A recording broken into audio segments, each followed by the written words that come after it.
नमस्कार। झारखंड और महाराष्ट्र में चुनावों की तारीखों का ऐलान हो गया है। महाराष्ट्र की 288 सीटों पर एक ही चरण में यानी 20 नवंबर को वोटिंग हो जाएगी। झारखंड की 81 सीटों पर 2 चरणों में चुनाव कराए जाएंगे। पहले चरण की वोटिंग 13 नवंबर को होगी और दूसरे चरण की वोटिंग होगी 20 नवंबर को। उत्तर प्रदेश की 10 सीटों पर उपचुनाव होने थे, लेकिन चुनाव आयोग भाजपा के लिए खुशखबरी लेकर आया है और अयोध्या की सीट पर चुनाव कराने से मना कर दिया है। अब उत्तर प्रदेश में केवल 9 सीटों पर 13 नवंबर को उपचुनाव होंगे और परिणाम 23 नवंबर को आ जाएंगे। चुनाव आयोग ने तारीखों के ऐलान से पहले ही भाजपा को चुनाव की तारीखों के बारे में बता दिया, ऐसा कहा जा रहा है। तो चुनाव की तारीखों से पहले भाजपा को इसके बारे में कैसे पता चला? भाजपा ने तारीखों के ऐलान से पहले पैसे बांटने कैसे शुरू कर दिए? और चुनाव से पहले फ्री की रेवड़ियां बांटने पर सुप्रीम कोर्ट ने चुनाव आयोग को नोटिस क्यों जारी कर दिया? और क्यों तारीखों का ऐलान होते ही चुनाव आयोग को भाजपा की कठपुतली कहा जाने लगा? जब ऐसे ही कुछ सवाल चुनाव आयोग के मुखिया से पूछे गए तो उनका जवाब सुनिए। कुछ तो लोग कहेंगे लोगों का काम है क्या, हम उसके बिना चिंता किए आगे बढ़ते हैं, अपना काम सशक्त तरीके से करते हैं, ये आपको विश्वास दिलाते हैं। दोस्तों, प्रज्ञा के पन्ना पर आज मैं जो आपको बताने जा रही हूँ, आप चाहें तो इसे रिकॉर्ड करके रख लीजिए। बीजेपी झारखंड का चुनाव जीतने के लिए एड़ी चोटी का जोर लगाएगी। मेरे पुख्ता सूत्र कह रहे हैं कि भाजपा समर्थित सोशल मीडिया इन्फ्लुएंसर्स को झारखंड बुला लिया गया है। उनको हिंदुत्व पर कंटेंट बनाने के काम पर लगा दिया गया है। अखबार की इस कटिंग को देखिए। चुनाव की तारीखों का ऐलान 15 तारीख यानी आज दोपहर 3:30 बजे हुआ, लेकिन झारखंड की बीजेपी को पहले से मालूम था कि चुनाव कब होगा और चुनाव आयोग कब क्या करने वाला है। अब इस पर जेएमएम ने कहा है कि चुनाव आयोग बीजेपी की कठपुतली है। दोस्तों, झारखंड में बीजेपी और जेएमएम के बीच पिछले चुनाव में सिर्फ 5 सीटों का अंतर था। जेएमएम के पूर्व सीएम चंपई सोरेन ने बीजेपी ज्वाइन कर ली है। हेमंत सोरेन की भाभी सीता सोरेन ने भी बीजेपी ज्वाइन कर ली है। इसके पहले गीता कोड़ा को पहले ही बीजेपी ज्वाइन कराई जा चुकी है। तो इस लिहाज से बीजेपी झारखंड में सबसे बड़ी पार्टी बनना चाहती है। बहुमत नहीं भी आया तो बीजेपी बड़ी पार्टी बनते ही खेल करने के लिए स्वतंत्र हो जाएगी, क्योंकि जिसकी पार्टी बड़ी, जिसका राज्यपाल, उसकी सरकार। खैर दोस्तों, महाराष्ट्र में चुनाव की तारीखों के ऐलान से 4 घंटे पहले ही शिंदे ने लोगों को दिवाली बोनस दे डाला। उधर सुप्रीम कोर्ट में कहा गया कि चुनाव से पहले दी जाने वाली योजनाएं रिश्वत जैसी हैं, यानी घूस जैसी हैं, और इसके लिए इलेक्शन कमीशन और केंद्र सरकार को दोनों को नोटिस तक जारी कर दिया है। कर्नाटका के रहने वाले शशांक जे श्रीधर ने अपनी याचिका में कहा कि चुनाव से पहले फ्री की स्कीमें घोषित करने को रिश्वत की श्रेणी में डाला जाना चाहिए। और दोस्तों, आज की सबसे बड़ी खबर यह है कि चुनाव आयोग उत्तर प्रदेश की 10 विधानसभा सीटों पर उपचुनाव कराने वाला था, लेकिन जब चुनाव आयोग ने सीटें घोषित की तो केवल 9 सीटों पर चुनाव कराने की घोषणा की। एक अयोध्या की सीट पर चुनाव कराने से इनकार कर दिया। जब कारण की जानकारी ली गई तो पता चला कि सांसद बनने से पहले अवधेश प्रसाद इस सीट से विधायक थे, और जब उन्होंने विधायकी का पर्चा दाखिल किया था तो विपक्षी खेमे के मुताबिक अवधेश प्रसाद ने नॉमिनेशन के समय जो हलफनामा यानी कि नोटरी जो दाखिल किया था उसकी डेट एक्सपायर थी। नियम है, नोटरी की डेट एक्सपायर है तो नॉमिनेशन कैंसिल कर दिया जाता है। कई प्रत्याशियों के पर्चे पहले भी रद्द हो चुके हैं। ये कहकर बाबा गोरखनाथ ने केस दाखिल कर दिया। इससे पहले एमएलसी अनूप गुप्ता केस में ऐसा ही हुआ था। याचिकाकर्ता का कहना था कि पहले भी ऐसे गलत डॉक्यूमेंट दाखिल हुए और पर्चा रद्द हुआ। लखनऊ हाई कोर्ट में मामले की सुनवाई चल रही है और इलेक्शन कमीशन ने इसी सीट पर चुनाव कराने से इनकार कर दिया। बोले मामला कोर्ट में है। चुनाव की तारीखों का ऐलान हो चुका है। सीटें किसको कितनी मिलेंगी, आजकल इसका प्रेडिक्शन तो एग्जिट पोल का बाप भी नहीं कर सकता है, लेकिन फाइनेंशियल मामलों में प्रेडिक्शन मुश्किल नहीं है, क्योंकि स्टॉक मार्केट का प्रेडिक्शन अब बेहद सरल हो चुका है।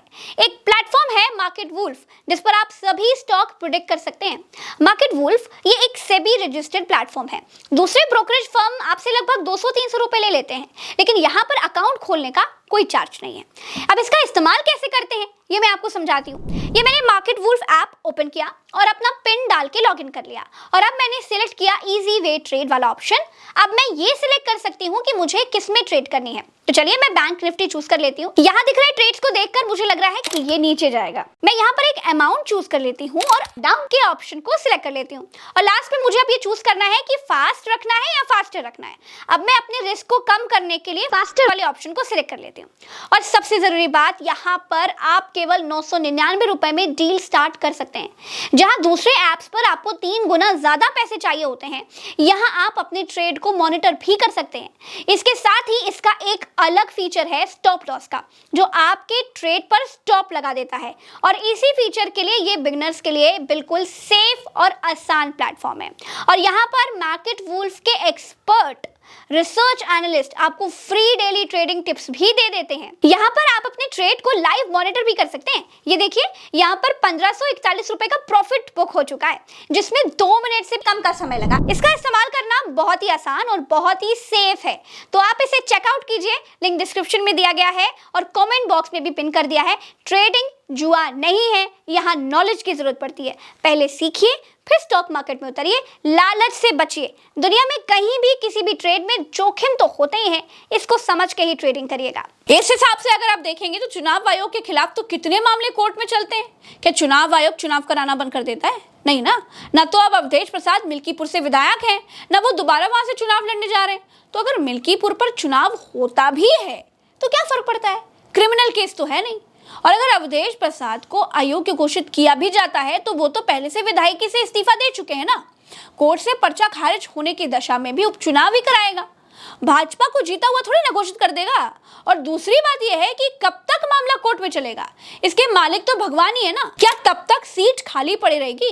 लेकिन इन सबसे बड़ी बात है कि भाजपा अगर इस सीट पर दोबारा लड़ती है और दोबारा हार जाती है, कई राज्यों की जीत भाजपा को इतनी खुशी नहीं दे पाती जितनी इस सीट पर हारने का दुख दे देता। अब इन सब के बाद योगी आदित्यनाथ का तनाव भी कम हो गया भैया। वो महाराष्ट्र में भी बटोगे तो कटोगे वाला भाषण दे पाएंगे, वो झारखंड में भी जा पाएंगे। अयोध्या में चुनाव होता तो बेचारे अयोध्या में ही फंसे रह जाते। इसलिए ना रहेगा बांस, ना बजेगी बांसुरी। चुनाव आयोग की तरफ से भाजपा को ये अघोषित गिफ्ट समझ लीजिए। उसके तुरंत बाद क्या हुआ जानते हैं? मजे की बात है, उसके तुरंत बाद याचिकाकर्ता ने कहा कि हम याचिका वापस ले लेते हैं। ये याचिका पहले भी वापस दिलाई जा सकती थी। अब देखना यह है कि क्या चुनाव आयोग अयोध्या में चुनाव करवाएगा या फिर हर जगह से खाली होकर बीजेपी एक साथ मिलकर अयोध्या की सीट पर चुनाव लड़ेगी। उत्तर प्रदेश में भारतीय जनता पार्टी की सरकार और केंद्र की सरकार क्या डर गई है? जो अयोध्या के अवधेश के राज में मिल्कीपुर में चुनाव नहीं करा रही है। क्यों नहीं करा रही है उपचुनाव? बाकी जगहों पे आपने 9 उपचुनाव कर दिए और याद रखिए 9 की 9 सीटें इंडिया अलायंस जीतेगा। सिंबल किसका किस सीट पर होगा ये हमारा हाईकमान तय करेगा, अखिलेश यादव जी तय करेंगे। लेकिन 9 की 9 सीटें हिंदुस्तान में इंडिया गठबंधन उत्तर प्रदेश में जीतने जा रहा है। और भारतीय जनता पार्टी की आतताई सरकार को, जो बहराइच का दंगा रोकने में विफल है, जो महिलाओं की सुरक्षा करने में विफल है, जो छोटी छोटी बच्चियों की सुरक्षा करने में विफल है, ऐसी सरकार को मुंह तोड़ जवाब देने जा रहा है। आज चुनाव का जब घोषणा हुई तो मिल्कीपुर विधानसभा में घोषणा नहीं हुई। हालांकि हम 1-2 दिन में इसमें पिटीशन को विड्रॉ करेंगे और विड्रॉ करके उसके बाद इलेक्शन कमीशन को भी इन्फॉर्म कर देंगे। दोस्तों, महाराष्ट्र से बीजेपी को बहुत ज्यादा उम्मीदें नहीं है, लेकिन झारखंड में बीजेपी को लगता है कि वो जेएमएम को हरा सकती है। ऐसे में अगर कांग्रेस मजबूत होती है तो कहानी में नया ट्विस्ट आ जाएगा। महाराष्ट्र के लिए महाराष्ट्र के ही रहने वाले पत्रकार अशोक वानखेड़े ने क्या कुछ कहा है, उनसे मैंने बहुत सारे सवाल पूछे, आपको सुनना चाहिए, सुनिए। महाराष्ट्र में 6 राजनीतिक दल चुनाव लड़ने वाले हैं। 2 शिवसेना, 2 राष्ट्रवादी कांग्रेस, एक कांग्रेस और एक एमएनएस जो महाराष्ट्रवादी नवनिर्माण जो सेना है। हालांकि उसका एक नाम है इसलिए हम ले रहे हैं, लेकिन उसका भी अभी एक भी विधायक नहीं है। एक विधायक वो स्वयंभू है। बाकी थर्ड फ्रंट के नाम पे 2-3 पार्टियां हैं, वो जिले जिले की पार्टियां हैं। एक अमरावती में है बच्चू कडू, उसका अमरावती में 2 कॉन्स्टिट्यूंसी तक है। प्रकाश आंबेडकर भले ही पूरे महाराष्ट्र में नेता बोलते हैं, लेकिन अकोला जिला परिषद से आगे वो नहीं है। एक राजू शेट्टी है, वो हाथकंगला कोल्हापुर एरिया में ही अपनी मस्ती दिखाते हैं। तो कुल मिलाकर जो लड़ाई होगी वो एनडीए और इंडिया में होगी। महाराष्ट्र में उसको महाविकास आघाड़ी और महायुति कहते हैं। महायुति वो है जो बीजेपी, एकनाथ शिंदे और अजित पवार ने की, और महाविकास आघाड़ी शरद पवार, उद्धव ठाकरे और कांग्रेस की। लोकसभा निर्णय ने तो ये बता दिया कि महाविकास आघाड़ी यानी इंडिया गठबंधन बहुत आगे है। अब उसके बाद ही लाडली बहना योजना तैयार की है, लाखों करोड़ों के प्रोजेक्ट अनाउंस कर दिए, प्रधानमंत्री कारपेट बॉम्बिंग कर रहे हैं। उसके बावजूद अभी सीट शेयरिंग का प्रॉब्लम दोनों गठबंधन में है जी। लेकिन महाविकास आघाड़ी की बात करें, यदि इंडिया गठबंधन की बात करें, तो करीब करीब मेरी आज सुबह बात हुई एक बड़े नेता से जो इस मीटिंग में बैठते हैं लगातार। उन्होंने कहा कि 220 सीटों तक करीब करीब तय हुआ है, बाकी 50-60 सीट बची है, उसका भी एक आध दिन में निर्णय हो जाएगा बंटवारे का। लेकिन महायुति में अभी तक यानी एनडीए गठबंधन में अभी तक बात नहीं हो पाई, क्योंकि एकनाथ शिंदे ये चाहते हैं कि सबसे ज्यादा सीटें उनको मिले, उनका नाम मुख्यमंत्री पद पे दे। वो बीजेपी को नसीहत दे रहे हैं कि लोग आपके खिलाफ है, आप मुझे ज्यादा सीटें दीजिए। बीजेपी उनको नसीहत दे रही है कि लोग आपके विधायकों के खिलाफ है, आप विधायकों की टिकट बदलिए, आपको 60, 70, 80 से ज्यादा सीट नहीं दे सकते। वो 120 सीट मांग रहे थे। उधर जो अजीत दादा है, उनकी हालत सबसे ज्यादा बुरी है। लोकसभा में बहुत बुरा प्रदर्शन, उसके बाद एकनाथ शिंदे और तमाम लोग उनके खिलाफ बोल रहे हैं। संघ ने फ्रंट खोल दिया है, वो पूरा दिल्ली के भरोसे है। और दादा की हालत यह है कि वो कहीं जा नहीं पा रहे। दादा अपने पुराने घर वापस हो नहीं पा रहे, क्योंकि शरद पवार ने दरवाजे सील कर दिए हैं। और दूसरा जो थर्ड फ्रंट है, वहां उनका कोई वजूद नहीं। वहां सभी 1%, 1.5% वाले लोग हैं। उसमें दादा चले भी गए तो एक सीट भी निकालना मुश्किल है। तो कुल मिलाकर बीजेपी का प्रयास है कि सबसे ज्यादा दादा को साइड में रख के सबसे ज्यादा सीटें हम आपस में ले लें, तो वो हो जाएगा। दूसरा एक मराठा वर्सेस ओबीसी करने का बीजेपी प्रयास करेगी, जो हरियाणा में जाट वर्सेस नॉन जाट किया। ये देखा गया है कि जहां जहां भी वोटिंग के बाद काफी दिनों तक ईवीएम मशीनें रखी रहती हैं, वहां वहां के परिणाम विपक्ष के विपरीत आते हैं।